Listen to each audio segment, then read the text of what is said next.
The crystal champagne flute felt impossibly heavy until I realized it was the weight of 3 years of silence about to shatter on her 60th birthday. I didn't call her lawyer over a passport. I called him when I found the proof she was hiding something far more explosive than greed. The crystal champagne flute felt impossibly heavy in my hand, a glittering cage holding back the deluge of fury I'd been carefully bottling up for 3 solid years. It was Beatrice's 60th birthday bash, a sprawling, ostentatious affair held at the country club that smelled faintly of old money and desperation. My wife, Sarah, was glowing, gliding between guests completely oblivious to the icy war raging just a few feet away near the imported cheese display. Beatrice, my mother-in-law, the woman who saw my existence as a temporary, slightly irritating clerical error in the grand ledger of her daughter's perfect life. It started subtly, as these things always do. A perfectly timed cough when I mentioned my promotion, a pointed inquiry about my dwindling 401k during Thanksgiving dinner. But today was different. Today, she'd escalated. "Honestly, Mark," she'd purred just 15 minutes ago, leaning in so close I could smell the expensive, suffocating lavender perfume. "I admire your resilience, sticking with a mid-level management role for so long. Some people just aren't built for the top tier, are they? And Sarah, bless her heart, she tries to make the best of your stability." The stability was code for failure. The best of was pity. I just smiled, the practiced, vacant smile of a man trapped in amber. I'd taken the low road for 3 years, believing that if I was just good enough, quiet enough, successful enough, eventually, Beatrice would relent. She wouldn't. She was powered by my discomfort. Now the band, a trio playing elevator jazz, had softened its tune for the traditional birthday toast. Sarah, radiant in sapphire blue, tapped her glass and approached the microphone on the small stage. My stomach churned, knowing what was coming next. "To my wonderful mother," Sarah began, her voice sweet, "the anchor of our family, the woman who taught me everything about grace and standing tall no matter what challenges life throws your way." She paused, her eyes finding mine for a brief, reassuring second. And then Beatrice took the microphone from her, smoothly, as if by prearrangement. This was not in the schedule. "Thank you, darling," Beatrice cooed, adjusting the microphone stand down an imperceptible inch, clearly designed to make her appear taller than everyone else, including me. The room quieted expectantly. This was her moment. "It is wonderful to see so many faces here today," Beatrice started, her voice projecting with the practiced resonance of a seasoned courtroom lawyer. "And of course, it is lovely to see my family gathered. Sarah and her husband, Mark." She let my name hang there, brittle and lifeless, like a dead leaf. "Mark," she continued, fixing me with a gaze that could freeze water, "you are always so present, and that's important. Because you see, when you marry into a family like ours, where pedigree and, well, substance matter, it can be quite the adjustment for those accustomed to simpler surroundings." A ripple went through the crowd. Cousins, former colleagues of Beatrice who treated me like furniture, all leaned in to catch the implied insult. Sarah shifted uncomfortably beside me, sensing the turn in the tide. "I remember when Mark first joined the family," Beatrice said, her voice dropping conspiratorially, though it carried perfectly across the silent ballroom. "He was so nervous about our little family tradition of the annual overseas trip. He kept asking questions about passports, visas, immunization records." She paused for dramatic effect, her painted lips curling into a thin, triumphant line. And honestly, I had to sit him down and explain very clearly that when one travels internationally, one requires a valid passport. Not just the expired driver's license from his home county, which, frankly, I thought he'd lost years ago. The room burst into stifled, nervous laughter. It wasn't just the jab about the license. It was the insinuation that I was so incompetent, so uncultured, that I needed basic travel instructions explained to me like a child. It was the public degradation I'd endured countless times, only amplified tenfold at her grand stage. Sarah's face was crimson. She moved to intervene, placing a hand on Beatrice's arm. "Mother, perhaps we should talk about the charity auction." Beatrice expertly shrugged off the touch, keeping her eyes locked on me. "Oh, but Sarah, we're just getting to the good part. You see, Mark panicked so badly about this trip, he actually called my lawyer. My tax lawyer, mind you. He was apparently terrified that our simple family vacation constituted some sort of complex international asset transfer. He was convinced he needed legal clearance to step foot outside the continental United States." More laughter. Harder now. People who barely knew me were nodding sagely, confirming the narrative. Mark is an insecure, penny-pinching provincial boy trying to cling to my elevated social sphere. I felt the familiar hot rush of shame, but this time something snapped. It wasn't just anger. It was the cold, clear realization that if I didn't stop this now, it would happen every day until I died. Sarah was pleading with her eyes, mouthing, "Don't. Please, just let it go." But I couldn't. I saw the genuine admiration in the eyes of Beatrice's friends for her effortless cruelty, and I realized I was letting her win the audience. I took a deep breath, placed my untouched champagne flute deliberately on the nearest silver tray, and started walking toward the stage. The music stopped completely. Every head turned. I moved with a strange, detached calm, as if watching a movie starring someone else. When I reached the stage, I didn't push Sarah aside. I just waited until she looked at me, confusion replacing panic. I gently took her hand and placed it over my heart, a silent promise. Then I looked directly at Beatrice. She was momentarily taken aback by my sudden movement, her victory grin faltering slightly. I leaned into the microphone she was still gripping. "Thank you, Beatrice," I said, my voice low, steady, and carrying the acoustic power of the empty room. That was quite the trip down memory lane.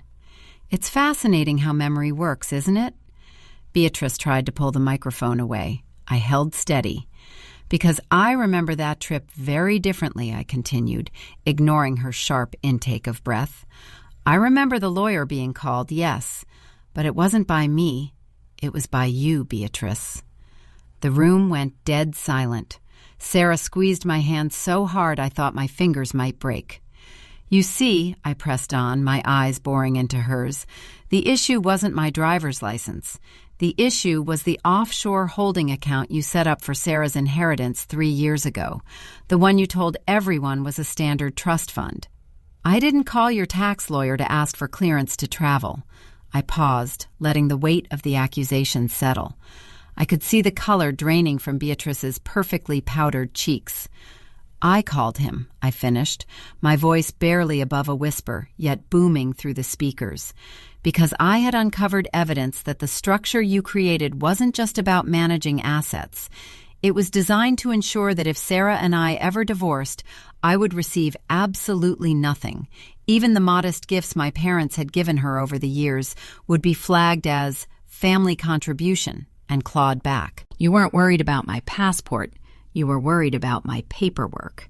Beatrice recovered with shocking speed, her eyes flashing with pure, unfiltered venom.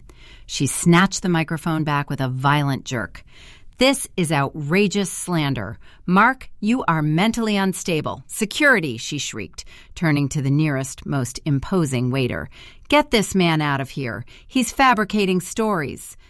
The initial shock in the room turned into bewildered murmurs. Sarah was trembling, clearly torn between defending me and defending her mother's reputation. I just stood there, waiting. Beatrice, realizing the crowd was now watching her reaction more than mine, tried to regain control, pointing a manicured finger at me. "You think you can come into my house on my birthday and lie about me? About legal matters? You are accusing me of—" She never finished the sentence, because just as the security guards began moving toward me, drawn by her panicked shout, my phone buzzed in my pocket. It was an encrypted message, the one I'd set up for this very scenario. I pulled it out, glanced at the timestamp, and let a slow, grim smile spread across my face. "It's too late, Beatrice," I said quietly, loud enough for her to hear over her own rising hysteria. "I told you I was resilient. I learned from the best. While you were busy planning my humiliation today, I was busy finalizing the paperwork that proves you committed a serious breach of fiduciary duty. And guess who just verified the data packet I sent them an hour ago?" I looked up, not at Beatrice, but directly at the large framed portrait of Beatrice's late husband, my father-in-law, hanging directly behind her head.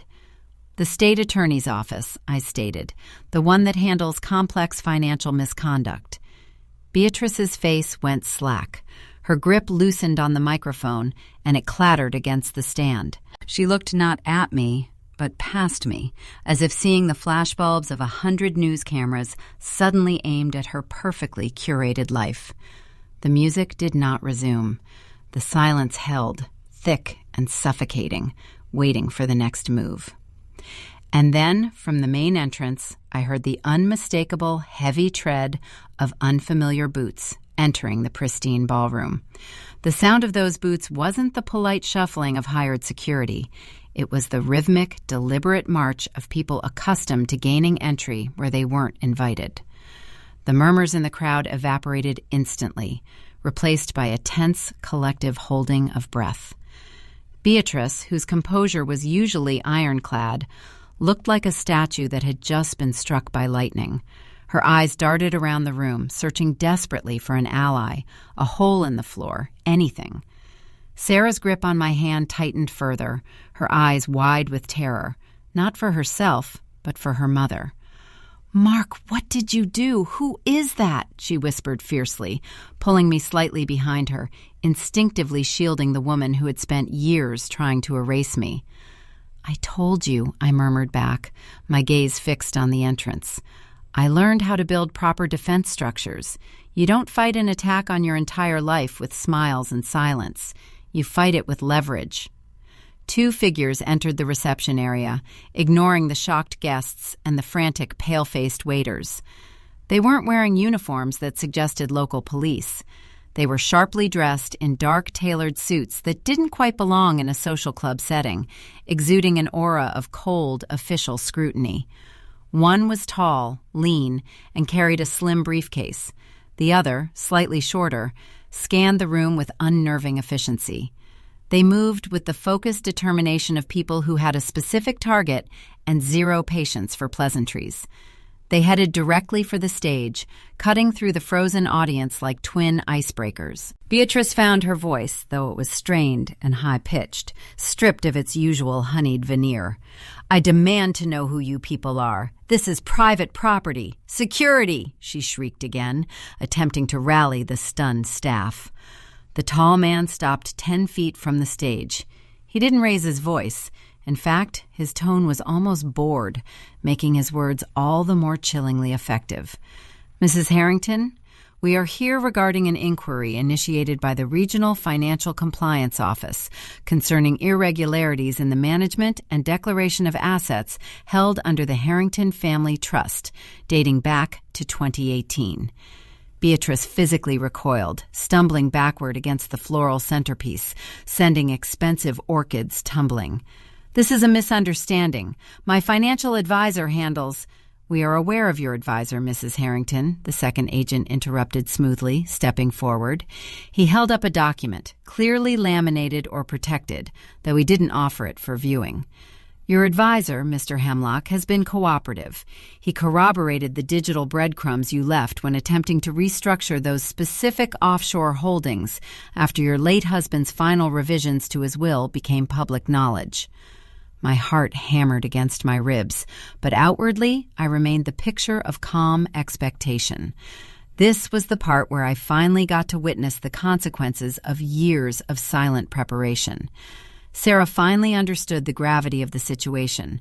She looked from her mother's ashen face to mine, realization dawning that my panic about travel documents 3 years ago was actually my first foray into finding out just how deep her mother's secrets ran.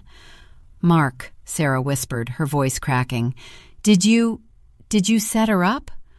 "I exposed a structure designed to ruin us financially," I corrected her, gently placing my arm around her shoulder, grounding her. "I simply ensured that when the truth came out, it landed exactly where it belonged." The tall agent addressed Beatrice again, his patience wearing thin. "Mrs. Harrington, we require you to come with us now to provide a formal statement.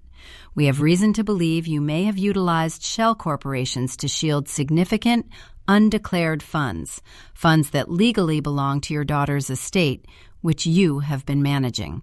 He glanced briefly at me. Mr. Davies' prior concerns regarding illicit asset transfers are now fully substantiated. Beatrice suddenly switched tactics. She straightened up, a desperate spark igniting in her eyes, and pointed a trembling finger directly at me, reverting to the tried and true defense mechanism: attack the supposed weakest link. "It was him!" she screamed, her voice cracking the remnants of the room's stunned silence. "He was trying to gain access. He's bitter. He's jealous. He must have tried to forge documents or something related to illegal activity to cover his own pathetic financial failings. He has been stalking me, gathering information. He threatened to expose me if I didn't sign over controlling interest in the Florida property." The agents hesitated for a fraction of a second, their focus momentarily split between the prime suspect and the hysterical accuser. It was the opening Beatrice needed.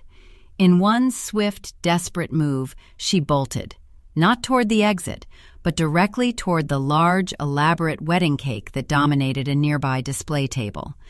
It was a multi-tiered monument to flawless confectionery engineering, easily 6 feet tall. "Stop her!" the shorter agent yelled, finally breaking his stoic posture. Beatrice didn't run toward the cake. She ran through the table supporting it. With a shriek that was pure, primal panic, she didn't just knock it over. She used her momentum to launch herself into the massive structure, sending frosting, spun sugar, and delicate marzipan flowers flying across the linen-draped tables. The agents surged forward, but Beatrice had created instantaneous chaos. Guests screamed and scrambled backward to avoid the collapsing tower of white icing. As the structure began to topple, something small and dark dislodged from inside the base of the cake, hidden perhaps as a morbid symbolic treasure, shot out from the debris and skittered across the polished marble floor, stopping directly at my feet. It wasn't jewelry. It wasn't a flash drive. It was a small, heavy metallic object, and as I bent down, shielding Sarah from the falling debris, I picked it up. It was cold, strangely heavy, and unmistakable in its sinister shape. A disposable satellite tracker, the kind used to monitor high-value, sensitive cargo across long distances. Why would Beatrice have a professional tracking device taped inside her birthday cake? And who exactly was she tracking? I looked up just as the agents finally wrestled Beatrice to the ground amidst the ruins of her party and saw her wild, terrified eyes fixated not on the agents, but on the small black device in my hand. The tracker felt dense, cold, and utterly out of place against the festive, sugary ruins surrounding us. It was clearly military grade, the kind of hardware you'd expect to find monitoring the movement of something far more valuable, or perhaps far more dangerous than a 60-year-old woman's social calendar. Beatrice, pinned beneath the larger agent, let out a desperate, strangled sound that wasn't a scream of denial, but a plea of pure animal fear. Her eyes, wide and bloodshot, were no longer focused on framing me for a crime. They were fixed solely on that small black device cradled in my palm. "Give it to me," she managed to gasp, straining against the agent holding her arms. "Give it to me right now, Mark. That's not yours." The second agent, the shorter one, immediately noticed the shift in the dynamic. He glanced from the struggling Beatrice to the object in my hand, his professional veneer momentarily cracking with sharp interest. "What is that, Mr. Davies?" he demanded, his tone instantly shifting from interrogation to caution. "Drop it slowly. Place it on the ground." Sarah was pulling at my arm, hysteria bubbling just beneath her controlled exterior. "Mark, please, just drop it. Whatever it is, it's not worth this. Look at her." But I couldn't. The implications of the tracker were too immediate, too sharp. Beatrice's panic wasn't about financial fraud anymore. It was about exposure on a completely different level. My initial theory, that her aggressive defense of the trust fund was rooted in simple greed, suddenly felt laughably small. Greed doesn't necessitate hiding tracking hardware inside a massive, expensive birthday cake. "This wasn't about the money, was it, Beatrice?" I asked, my voice dangerously level, ignoring the agent's commands. "This wasn't about hiding assets from Sarah. This was about hiding yourself." I turned the device over in my hand. It was keyed with a faint, almost invisible serial number etched near the casing. I had just enough time to register the sequence before the tall agent moved with astonishing speed, securing Beatrice with one hand while reaching for me with the other. "Sir, that is evidence related to an ongoing internal review," the agent warned, his voice dropping to a metallic monotone. "Hand it over immediately." But as he lunged toward me, the shorter agent, the one who had been scrutinizing the paperwork, suddenly pulled out his earpiece, listening intently to something unseen. His face, seconds ago grimly determined, went utterly pale. "Hold," the shorter agent commanded his partner, his voice barely audible. "Hold position. Command just flagged that serial number. It's not related to the Harrington Trust audit." He looked up, confusion warring with alarm. "It's linked to an active federal watch list. High priority." The agent holding Beatrice froze, his grip momentarily slackening. "What watch list?" I demanded, my mind racing through every obscure piece of information I'd ever dug up about Beatrice's shadowy business dealings over the past few years. The sudden trips, the secretive meetings she claimed were charity work. The shorter agent looked at me, then at the now terrified Beatrice, and finally down at the tracker in my hand, his eyes conveying a depth of sudden, unwanted professional entanglement. "It's flagged as proprietary tracking hardware associated with a network involved in industrial espionage and the unauthorized extraction of proprietary defense schematics," he admitted, his voice tight. "The individuals we were authorized to pursue today were linked to that network. Beatrice Harrington was not the target. She was merely storing something." The implication hit me like a physical blow. Beatrice wasn't just a ruthless mother-in-law attempting a clumsy inheritance grab. She was entangled, perhaps unknowingly, perhaps actively, in something that involved national security concerns, something the service was clearly prepared to deal with decisively. And I, her humiliated son-in-law, was now holding the key piece of evidence linking her to it. Before anyone could move, before the agents could decide whether to arrest Beatrice or secure the evidence I held, the sound of sirens ripped through the air outside.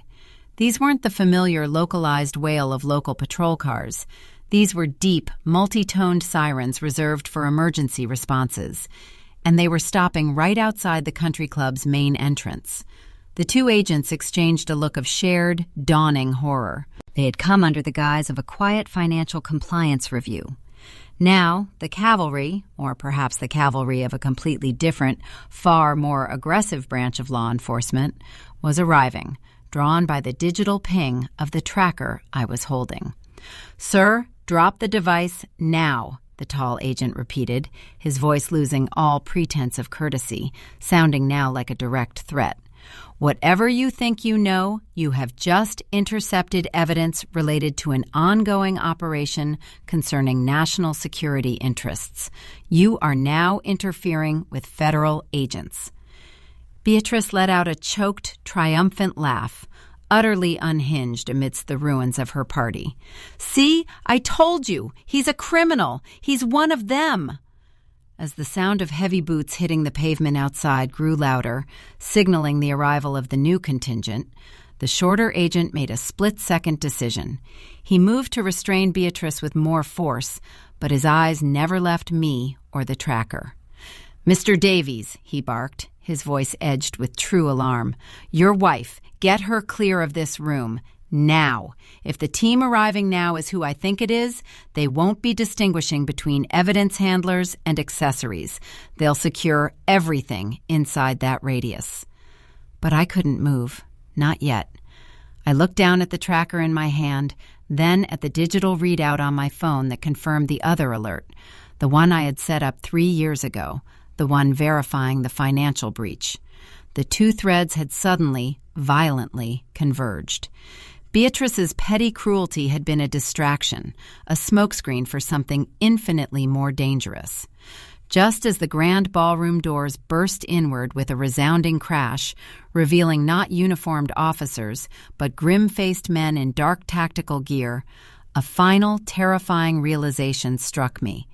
If Beatrice was tracking this device, it meant she was expecting someone who was not the financial compliance team, and they were now arriving to retrieve their missing hardware, expecting to find only the woman who had betrayed them, not her meddling son-in-law holding the evidence. One of the tactical team members immediately leveled a weapon, not at Beatrice, but directly at me, the civilian holding the mysterious item. "Drop the device and assume the position," he commanded, his voice amplified and distorted through his helmet speaker. The world narrowed down to the cold muzzle of the weapon aimed at my chest, and the chilling knowledge that I had just dragged my entire family into a confrontation that had nothing to do with inheritance and everything to do with industrial secrets. The amplified command echoed in the suddenly airless ballroom, drowning out Beatrice's hysterical cries and the muffled sounds of the two financial agents attempting to manage her physical resistance. The weapon aimed at my chest was not the sleek, professional-looking handgun of a standard patrol officer. It was heavier, blacker, and radiated an immediate sense of irreversible consequence. "Assume the position," the tactical leader repeated, taking a deliberate, measured step forward.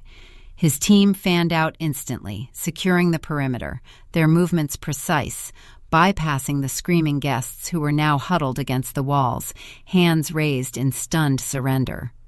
Sarah reacted instantly, her survival instincts overriding her shock. She grabbed my wrist, yanking me sideways, away from the direct line of fire, shoving me toward the relative cover of a massive, overturned floral arrangement near the wall. "Mark, drop it, now," she hissed, her face pale but set. I looked down at the tracker still gripped in my hand. If I dropped it, they would secure it, and Beatrice would either be taken away by the compliance agents or detained by this heavily armed group, leaving me and Sarah completely adrift, possibly still implicated as collaborators or thieves simply by proximity. I had stepped onto a chessboard designed for grand masters, and I was holding the most dangerous piece. "I'm not dropping it," I stated, my voice tight, adrenaline overriding fear. "Ask your commander what serial number he's looking for." The tactical leader hesitated, clearly thrown by my refusal and my sudden, specific knowledge. He paused his advance, glancing back at the two compliance agents who were now frozen mid-action, realizing they were caught in the middle of a much higher-stakes operation. "What is your affiliation?" the tactical leader demanded, his voice losing some of its previous aggression as he realized I wasn't a random guest grabbing loot. "I'm the son-in-law of the woman who apparently signed for your stolen hardware inside a 12-layer cake," I shot back. "My affiliation is damage control. I need to know what I'm handing over to you versus what I'm handing over to the federal compliance office that is already here." The leader signaled to one of his subordinates, who tapped furiously on a wrist-mounted device. A few tense seconds passed, punctuated only by Beatrice's muffled protests as the compliance agents tried to read her rights, while the tactical team secured the room. Finally, the leader's helmet speaker crackled. "The tracker is designated Package Canary. It was used to monitor a secure shipment that was compromised 3 weeks ago. If that device is active, it means the shipment location is being actively updated. Who compromised it?" "Beatrice," I said, gesturing toward her struggling form. "She hid it in the cake. I found it when she tried to destroy the table." The leader's reaction was one of profound annoyance rather than surprise. Of course she did. She always chooses the most flamboyant hiding spots. He turned his attention back to the compliance agents, who looked utterly bewildered by the sudden escalation. "Gentlemen, this is now above your pay grade. We are seizing all evidence related to the Harrington Trust audit as it may contain operational security overlaps. Stand down. The compliance agents, realizing they were outmatched and outranked, wisely stepped back, gathering their initial paperwork with shaky hands. The tactical leader focused solely on me again. Mr. Davies, or whoever you are today, you have handled evidence critical to an ongoing operation regarding technology theft that could compromise several international partnerships. You will hand the device to me, and you, your wife, and Mrs. Harrington will remain here, detained for immediate debriefing. Do not move. I looked at Sarah. Her eyes were pleading for compliance, for safety. But the idea of being detained, of having this entire catastrophic event swept under the rug by a shadowy government entity, felt wrong. I had risked everything exposing Beatrice's pettiness. I wasn't about to let her hide her potential treason behind a higher banner. I slipped the tracker into the small, zipped inner pocket of my suit jacket, securing it firmly. No, I said. The tactical leader stiffened. Excuse me? I am cooperating fully with the financial compliance investigators, I countered, meeting his gaze directly. I have evidence of fraud they can act on immediately. You are here about defense secrets. I am not handing over evidence to a group that operates outside established legal procedure unless I have assurances that the financial crimes, which are provable now, are also addressed. A ripple of confusion went through the tactical team. They were trained for threat neutralization, not legal negotiation in the middle of a ruined birthday party. The leader raised his hand, signaling his team to hold fire. He seemed to be assessing whether I was dangerously delusional or genuinely intelligent enough to pose a threat to their information chain. We can assure you that all violations discovered will be addressed, he said, though his eyes suggested he meant addressed in the bureaucratic, delayed sense. I need proof of that assurance, I pressed. I need a direct line to the person who ordered this asset seizure based on that tracker's ping. I am not a threat, but I am now a witness, and witnesses need protection, and information needs to be secured legally. The leader seemed to be fighting an internal battle. He had orders to retrieve the package, and I was now holding it hostage. He pulled out his own secure communication device, his jaw tight. Fine, he ground out. You want a line? You'll get one. He spoke rapidly, issuing orders in low-clipped tones into his device, referencing codes and clearance levels I couldn't decipher. As he spoke, Beatrice, having momentarily subdued her hysterics under the weight of her impending fate, looked past the agents and fixed her gaze on Sarah and me. A terrible, cold smile, far more menacing than any of her previous sneers, spread across her face. It was the smile of a cornered animal that had just realized it still held a hidden weapon. "You fools," Beatrice whispered, her voice carrying clearly across the ruined table. "You think they care about your little financial paperwork? You think that tracker is about schematics?" The tactical leader immediately snapped his head toward her. "What did you just say, Harrington? What is that tracker actually tracking?" Beatrice ignored him, her eyes locked solely on me. "That tracker wasn't monitoring cargo, Mark. It was monitoring the signal I needed to avoid. And now that you've activated it by picking it up, you've just told them exactly where to find the real payload." Before the tactical team could even react to her cryptic warning, the lights in the entire country club flickered violently, then plunged the entire reception hall into absolute darkness, save for the flashing blue and red strobes from the approaching emergency vehicles outside, illuminating the chaos in terrifying, jerky bursts. And in that sudden black void, I heard the distinct, high-pitched sound of shattering glass coming from the adjacent room, the room where Sarah's elderly, frail Aunt Clara, who had been quietly enjoying the party, was seated. The explosion of sound and light from the tactical team was instantly swallowed by the deafening crack of glass breaking from the adjacent conservatory, followed by a sharp, sickening thud. The darkness that enveloped the ballroom was absolute, broken only by the frantic, erratic flashing of emergency lights filtering through the tall windows, painting the scene in grotesque, strobe-like shadows. The tactical leader's composure shattered. "Secure the perimeter. We have a secondary breach. Bravo team, move to the conservatory. Neutralize any immediate threat." He roared into his headset, abandoning all pretense of orderly procedure. The team, reacting on pure instinct trained for chaos, dissolved into action, weapons raised, moving toward the sound of Aunt Clara's room.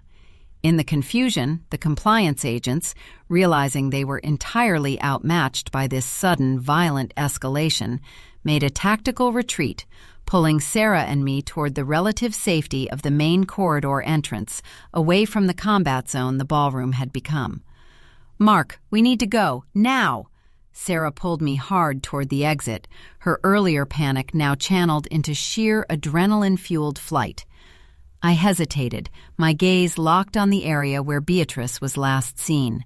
She was either being dragged away by the compliance agents, who seemed to have completely lost control of the situation, or she had taken advantage of the blackout to disappear. I still held the tracker, the single piece of irrefutable proof that had orchestrated this entire explosion. "The financial audit," I managed, pulling Sarah along. "We need to ensure the evidence for that isn't lost in this mess." "It's done, Mark. They saw the proof. We have to leave before someone decides we're part of that operation." Sarah was already halfway out the door, dragging me after her. We burst out of the main ballroom doors into the cool night air, the manic sound of sirens swelling around us. The country club grounds were now swarming with unmarked vehicles and agents moving with lethal efficiency. We didn't head for our car. Sarah knew the main road would be choked. Instead, we cut across the manicured lawn toward the dense line of trees bordering the property, the tracker heavy and warm in my inner pocket. As we reached the shelter of the woods, we heard a final, desperate shout from the direction of the conservatory. Not a tactical command, but a piercing, human scream cut short. We didn't look back. We ran until the sounds of the confrontation faded into the general noise of the night, finding a secluded access road where Sarah had parked her emergency backup vehicle. A sensible, unassuming sedan she kept for exactly this kind of unforeseen disaster, a detail Beatrice had always mocked as Mark's paranoia.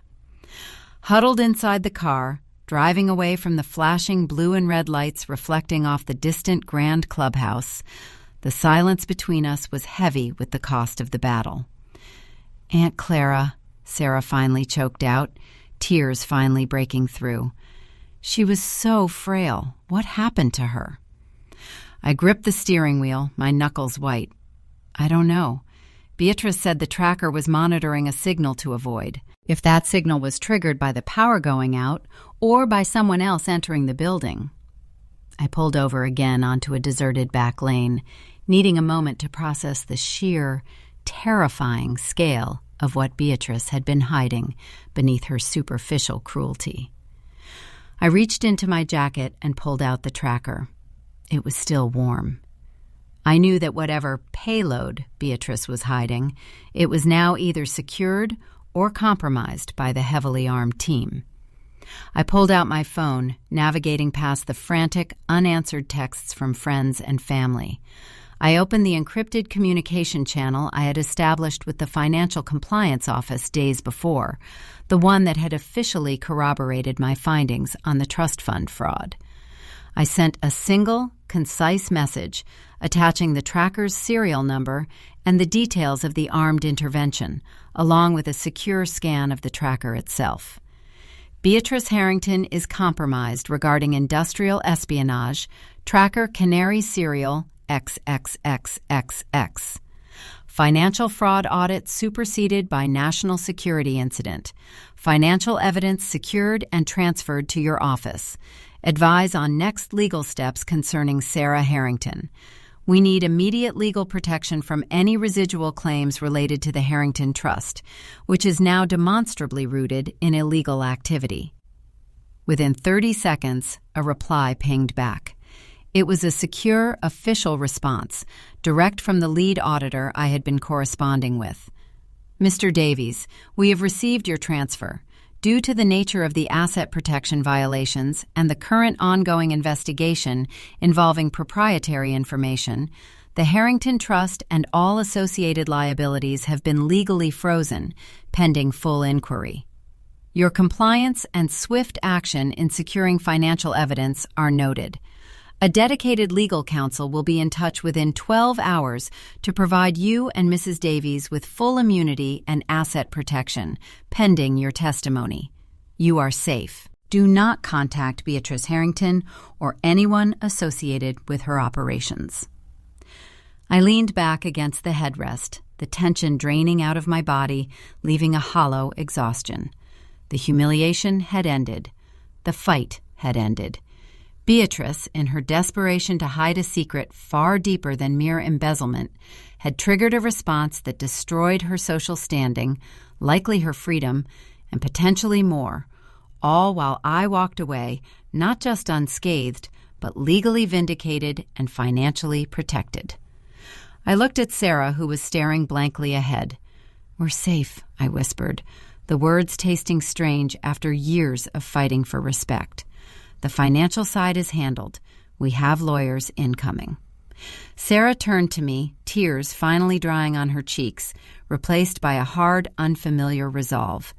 She reached out and touched my face, not with pity, but with something akin to awe. "You played her game, Mark.